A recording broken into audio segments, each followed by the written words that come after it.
I'd like to start off by saying, that I have a tremendous amount of gratitude to Mike Babcock for coming here, laying the foundation for what we had wanted to accomplish. He did a fantastic job, and as I said in our release, his work ethic every day and his commitment was fantastic. So I really appreciated him coming here. I was unfortunate to have the conversation we did today. I'm speaking here now because Kyle is talking to the players, and Kyle has handled the rest of the staff and basically communication through the rest of the organization, and now, like I said, with the players. But it wasn't an easy conversation to have, and it wasn't pleasant. Days like today are not, but it was what we felt was important for the club, and something, once you realize that there's something that you should do and have to do, then it's best to act on it. How did you reach that decision?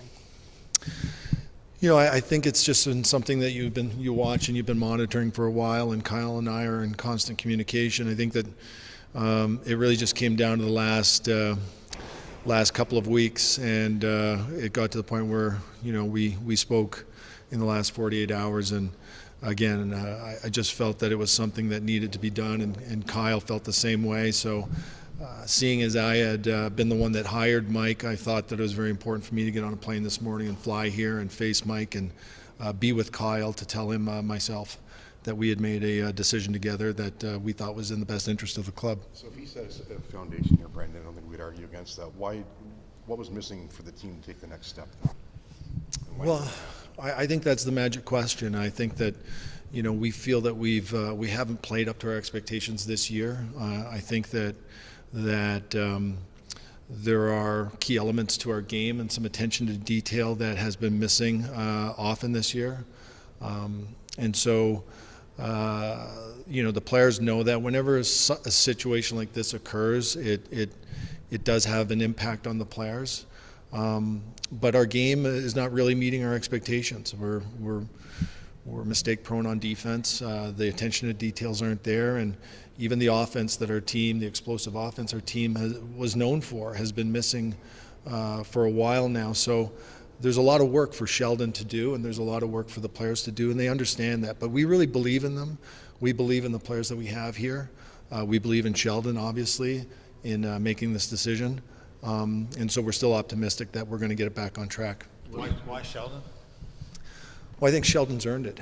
I think if you look at Sheldon's track record, the players, the amount of players that play on the Toronto Maple Leafs that have played with Sheldon, for Sheldon, with the Marlies, the job he's done in developing players for us that were some early draft picks, some very late round draft picks, and then just his success. I mean, he's had success basically everywhere he's coached since he started coaching. So I think if you look around at lots of options and all the different options that are there, and you look at someone who's been in an organization for quite some time now and had a lot of success and won a championship and knows these players very, very well, it's a situation where he's earned it. Brendan, how important might a different message be for this team at this time?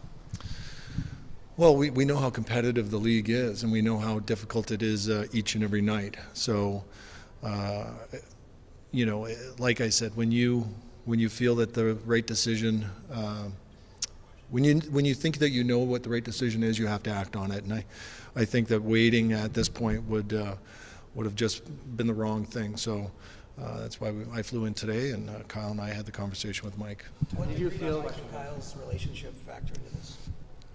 I don't know what you mean. Well, there's a perceived difference of opinion about the way the team would want to be played or be built, or.